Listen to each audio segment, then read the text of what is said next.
κάνω τώρα?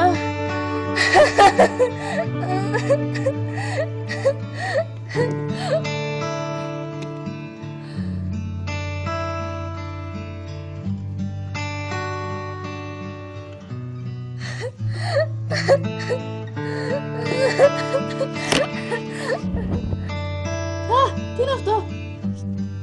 Αγόρι και το αρκουδάκι του. Μικρούλη μου, τι θέλεις εδώ πέρα? Έχεις και μια δουλίτσα? Όχι, βασικά καμία. Τι θέλεις εδώ, για να πεις? Τι? Ωρεστή, το παλιό αρκούδι δεν έχει μυαλό. Και είναι ηλίθιο, το ξέρω. Ο Τέντι που είναι, Τέντι? Τέντι, θέλεις να παίξουμε κρυφτό νυχτιάτικα?